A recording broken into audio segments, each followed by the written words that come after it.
मुझे ये भी भरोसा है कि खेलो इंडिया विंटर गेम्स का अनुभव विंटर ओलंपिक्स के पोडियम पर भारत के गौरव को बढ़ाने में बहुत काम आएगा। साथियों, गुलमर्ग में हो रहे ये खेल दिखाते हैं कि जम्मू कश्मीर शांति और विकास की नई बुलंदियां छूने के लिए कितना तत्पर है। ये विंटर गेम्स जम्मू कश्मीर में एक नया स्पोर्टिंग इकोसिस्टम विकसित करने में मदद करेंगे। जम्मू और श्रीनगर में 2 खेलो इंडिया सेंटर्स ऑफ एक्सीलेंस और 20 जिलों में खेलो इंडिया सेंटर्स युवा खिलाड़ियों के लिए बहुत बड़ी सुविधाएं हैं। ऐसे सेंटर्स देश भर के हर जिले में खोले जा रहे हैं। यही नहीं, इस आयोजन से जम्मू कश्मीर के पर्यटन को भी नई ऊर्जा, नया उत्साह मिलने वाला है। और हम ये भी देख रहे हैं कि कोरोना की वजह से जो दिक्कतें आई थी वो भी धीरे धीरे पीछे छूट रही है। साथियों, स्पोर्ट सिर्फ एक हॉबी या टाइम पास नहीं है।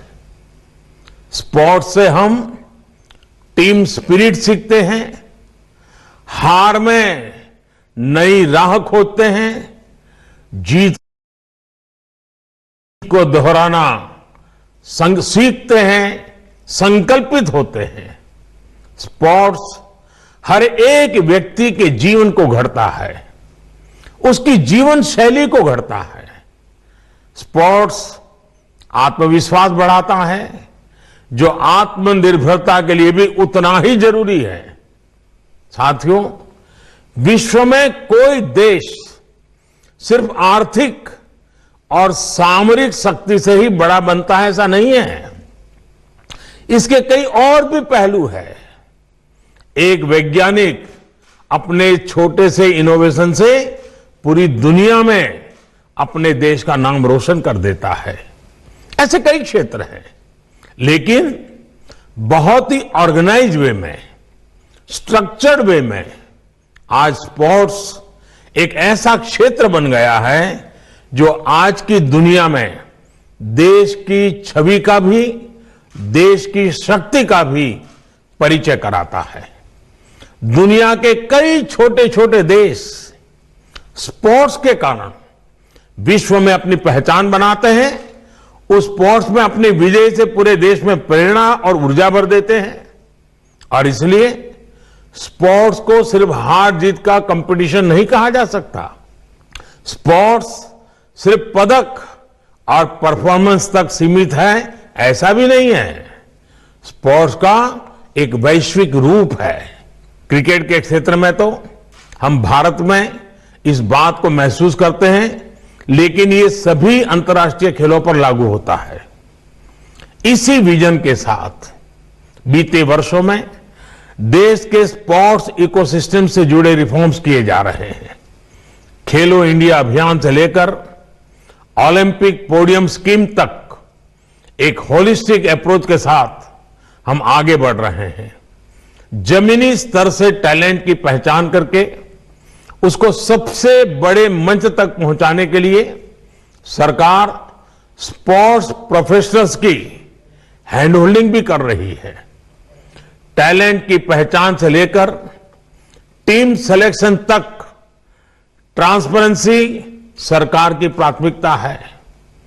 जिन खिलाड़ियों ने जीवन भर देश का मान सम्मान बढ़ाया, उनका भी मान सम्मान बढ़े, उनके अनुभव का लाभ नए खिलाड़ियों को मिले, ये भी सुनिश्चित किया जा रहा है।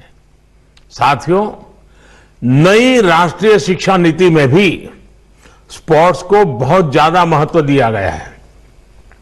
पहले स्पोर्ट्स को सिर्फ एक्स्ट्रा करिकुलर एक्टिविटी माना जाता था, अब स्पोर्ट्स करिकुलम का हिस्सा होगा।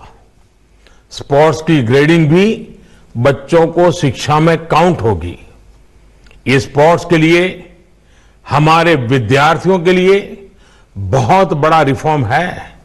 साथियों, देश में आज स्पोर्ट्स के उच्च शिक्षा संस्थान और स्पोर्ट्स यूनिवर्सिटी खोली जा रही हैं, बल्कि अब इस दिशा में सोचना का समय है कि स्पोर्ट्स साइंस और स्पोर्ट्स मैनेजमेंट को हम स्कूल के स्तर तक कैसे ले जाएं। ये हमारे युवाओं के लिए बेहतर कैरियर के अवसर तो देगा ही, स्पोर्ट्स इकोनॉमी में भी भारत की हिस्सेदारी को बढ़ाएगा।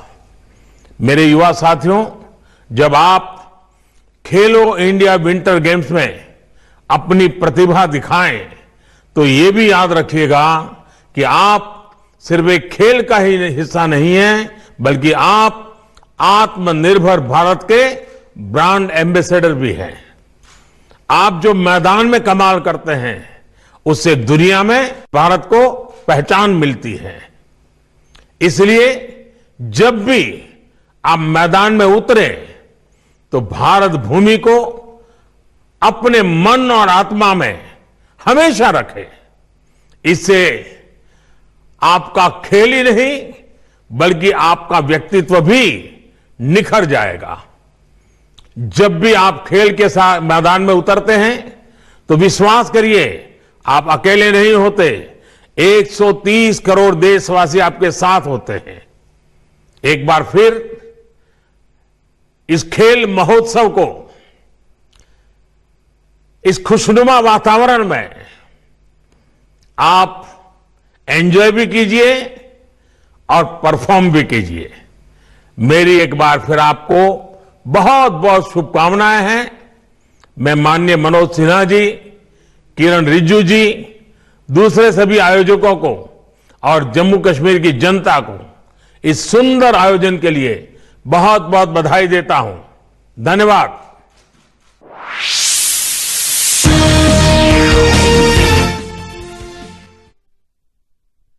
वर्ग में दूसरे खेलो इंडिया का इनेकाद वीडियो कॉन्फ्रेंसिंग के जरिए वज़ीर-ए-आज़म नरेंद्र मोदी ने खिताब किया और नौजवानों की इस मौके पर उन्होंने बेहद हौसला अफजाई की। साथ ही साथ ये भी कहा कि इन खेलों के जरिए जम्मू कश्मीर के नौजवानों को आगे आने के लिए बेहतरीन प्लेटफॉर्म मिला है। सबसे अहम यह कि रियासत में सयाहती शोबे यानी टूरिज्म सेक्टर को फरोग मिलने की बात भी उन्होंने कही। साथ ही साथ खिलाड़ियों का बेहद हौसला बढ़ाया वज़ीर-ए-आज़म ने और कहा कि खेल के मैदान में पूरे हिंदुस्तान की जो नेक तमन्नाएं हैं वो आपके साथ हैं।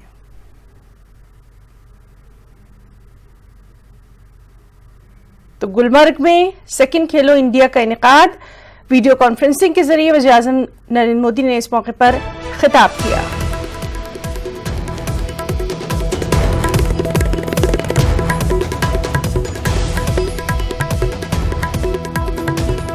तो जिस तरह से लगातार इस अहम खबर पर नजर बनी हुई है, गुलमर्ग में खेलो इंडिया प्रोग्राम का खास इनेकाद किया जा रहा है। सबसे अहम यह कि वीडियो कॉन्फ्रेंसिंग के जरिए वज़ीर-ए-आज़म नरेंद्र मोदी ने इस मौके पर वहां मौजूद तमाम खिलाड़ियों का बेहद हौसला बढ़ाया। साथ ही साथ उन्होंने जम्मू कश्मीर के नौजवानों को बढ़ चढ़कर खेलों में आगे आने की बात कही। सबसे अहम बात ये जो उन्होंने कहा कि स्पोर्ट्स अब करिकुलम का भी हिस्सा होगा, यानी बाकायदा खेलों को अब पढ़ाई में शामिल किया जाएगा। और एक और अहम बात जो पीएम मोदी ने कही वो ये कि भारत की मईशत को महमीज देंगे ये खेल, यानी जो खेल है वो कहीं ना कहीं अब हिंदुस्तान की मईशत को आगे बढ़ाने के लिए भी राह हमवार करेंगे। खिलाड़ियों का उन्होंने बेहद इस मौके पर हौसला बढ़ाया और कहा कि आप अपने पूरे मन से खेलिए, जोश के साथ खेलिए, पूरा हिंदुस्तान आपके साथ है। आपको बताएं कि इस मौके पर मरकज़ी वज़ीर किरण रिजिजू और एलजी मनोज सिन्हा भी वहां पर मौजूद हैं। साथ ही साथ तमाम खिलाड़ी जो इन विंटर गेम्स में हिस्सा लेने के लिए वहां पर कल से ही मौजूद हैं। एक खास तरह का वहां पर माहौल देखा जा रहा है। उन तमाम चीजों से हम आपको लगातार रूबरू करवा रहे हैं।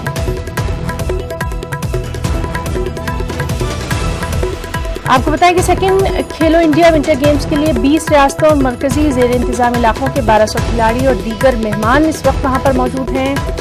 खेलो इंडिया मरकजी सरकार की वजारत youth affairs and sports, Jammu Kashmir sports council और विंटर गेम्स एसोसिएशन के बाहमी इश्तराक से मुनक्किद किया जा रहा है।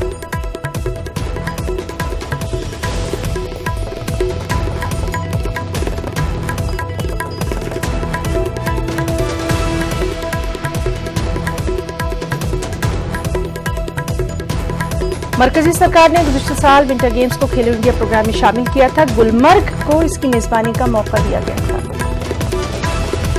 और चलिए एक बार फिर से हम बात करने की कोशिश करेंगे गुलमर्ग में मौजूद हमारे नुमाइंदे मुनीर हुसैन हुर्रा से। मुनीर, जिस तरह से लगातार हम इंतजार कर रहे थे कि वज़ीर-ए-आज़म नरेंद्र मोदी खास तौर पर इस वक्त वहां मौजूद तमाम जो खिलाड़ी हैं उनका हौसला बढ़ाएंगे और साथ ही साथ सयाहत को फरोग देने की भी बात अपने इस पैगाम में उन्होंने कही है। देखिए ना, जिस तरीके से अभी वज़ीर-ए-आज़म नरेंद्र मोदी का खिताब खत्म हो गया है और उनका जो खिताब है वो काफी अहमियत का हामिल माना जा रहा है। जिस तरीके से खिलाड़ी यहाँ पे लोग यहाँ पे थे और बड़े अच्छे तरीके से वो गौर फिक्र के साथ वज़ीर-ए-आज़म मोदी का खिताब सुन रहे थे और उसमें अहम बात जो वज़ीर-ए-आज़म मोदी ने कही है कि अब जो खेल कूद है वो अब तक यहाँ पे सिर्फ एंटरटेनमेंट के लिए खेला जा रहा था। अब मुल्क भर में एक नई पहल के तहत, खेलो इंडिया के तहत, फिट इंडिया के तहत जो इकदाम उठाए जा रहे हैं उसमें अब जो निसाब में शामिल किया जाएगा ये स्पोर्ट्स, इसका फायदा मिलेगा एक खिलाड़ी को। और खास तौर पर उन्होंने कहा कि यहाँ पे यूनिवर्सिटीज बनाई जाएंगे, अब स्कूल खोले जाएंगे खासकर स्पोर्ट्स के हवाले से। और दूसरी अहम बात उन्होंने जम्मू कश्मीर के लिए कहा है कि जम्मू कश्मीर के जो बच्चे हैं और उनमें काफी सलाहियतें हैं और मुल्क भर में जब जम्मू कश्मीर का कोई बच्चा भी अपनी सलाहियत दिखा रहा है तो मुल्क खुश होता है। बिल्कुल। और इससे पहले उन्होंने कहा कि स्पोर्ट्स जो है ये सिर्फ हमें सिर्फ स्पोर्ट्स नहीं इसका, बल्कि ये ईमानदारी, जज्बा, मजबूती, दोस्ती और मुकाबला करने का जो दर्ज सिखाता है। और इस तरह वज़ीर-ए-आज़म मोदी ने जो कहा है कि यहाँ पे एक्सीलेंस सेंटर तामीर किए जाएंगे, जिस तरह से किरण रिजिजू साहब ने भी ऐलान किया कि 2 एक्सीलेंस सेंटर बनाए जाएंगे और इसके साथ साथ आबी खेलों जो डल झील है श्रीनगर में, तो वहाँ पे आबी खेलों का आगाज अब होगा यहाँ पे। और खास तौर पर गुलमर्ग में जो सरमाई खेल है यहाँ पे इंटरनेशनल लेवल का स्टैंडर्ड बनाया जाएगा ताकि दुनिया भर की जो नजरें हैं वो यहाँ पे फिर मरकूज होंगे और दुनिया भर की खेल जो है वो यहाँ पे होंगे। और इस तरीके से जब हमने इस पे हम जब एनालिसिस करेंगे तो ये एक काफी अहमियत का हामिल ये जो खिताब है। मुनीर, जिस तरह से लगातार हम बात कर रहे हैं कि इस तरह के जो इनेकाद किए जाते हैं उससे न सिर्फ खिलाड़ियों का हौसला बढ़ता है बल्कि मकामी तौर पर भी वहां पर बेहद लोगों को फायदा होता है। लोग वहां पर आते हैं, इन खेलों का हिस्सा बनते हैं, सयाहत को बेहद फरोग मिलता है। देखिए, इसमें यही मैं बता रहा हूँ कि इसमें 2 पहलू है। खासकर गुलमर्ग जो है, आज तक गुलमर्ग जो है सयाहत के लिहाज से माना जा रहा है। अब जब गुलमर्ग में खेलो इंडिया यानी विंटर गेम्स होंगे, मुख्तलिफ खेल मुकाबले होंगे, जब उनको इंटरनेशनल लेवल बैनुल-अक़वामी सतह पर जब इनको इंट्रोड्यूस किया जाएगा तो ऑब्वियसली यहाँ पे जो लोगों का रोजगार है वो बढ़ जाएगा, यहाँ पे लोग आएंगे, इससे साथ यहाँ की सयाहत जो है वो मजीद दोगुना बढ़ जाएगी। तो इस तरह ये एक काफी अहम कदम है मरकजी सरकार का, वज़ीर-ए-आज़म नरेंद्र मोदी का। और इस तरह ये जी और वहां पर जो खिलाड़ी मौजूद हैं उनका जोशो खरोश भी हम अपने नाज़रीन तक पहुंचाना चाहेंगे। उनसे आपकी बात हो रही है, लगातार वो वहां तमाम तर खेलों में बढ़ चढ़कर हिस्सा ले रहे हैं और जिस तरह से हमने देखा था कि कल बेहद खूबसूरत वहां बर्फ में समा भी रोशनी का देखा गया था, उसके ताल्लुक से भी जरा बताइए। जी ना, ये जरूर है कि जो बच्चे हैं उनमें काफी जोश खरोश है। उसमें बहुत सारे बच्चे हैं जो पहली बार यहाँ पे आए हैं और ऐसे भी बच्चे हैं जिन्होंने पिछले साल जो यहाँ पे खेलो इंडिया हुआ उसमें उन्होंने शिरकत की है और वो काफी खुश है कि कह रहे हैं कि वो यहाँ पे अब इसमें है कि वो यहाँ पे मेडल हासिल करेंगे, अपनी कारकर्दगी दिखाएंगे। जिस तरीके से 27 रियासतों से या यूनियन टेरिटरीज से जो बच्चे यहाँ पे आए हैं और इस तरह एक अच्छा नजारा यहाँ पे, एक अच्छा समा है। जिस तरह हम कल भी बताया है, सुबह भी बताया है, शाम में जो नजारा यहाँ पे था, जिस तरीके से हमने कहा कि गुलमर्ग फौज की जानिब से जो गुलमर्ग बटालियन है उन्होंने यहाँ पे कंगडोरी है, यहाँ पे सतह समंदर से 14,000 से ज्यादा ऊंचाई पे बुलंदी पर वाक़ा है और वहाँ पे उन्होंने पूरे गुलमर्ग को रोशन किया है। और ये 1987 के बाद पहली दफा इस तरह का इकदाम उठाया गया है और बड़ा खुशनुमा मंजर थे यहाँ पे गुलमर्ग में कल शाम से ही। और अभी भी बड़ा अच्छा समा यहाँ पे है, खिलाड़ियों में, बच्चों में, आम लोग जो यहाँ पे हैं। इस तरह ये एक काफी अहम तकरीब हो रही है ना। जी मुनीर, तो बहुत बहुत शुक्रिया आपका अदा करना चाहेंगे। और लगातार वहां पर जिस तरह से खेलों का इनेकाद अब बाकायदा तौर पर शुरू हो गया है, उससे मुतालिक तमाम तर जो अपडेट है वो भी हम अपने तमाम नाज़रीन को देते रहेंगे। फिलहाल रुकना चाहेंगे एक छोटी सी ब्रेक।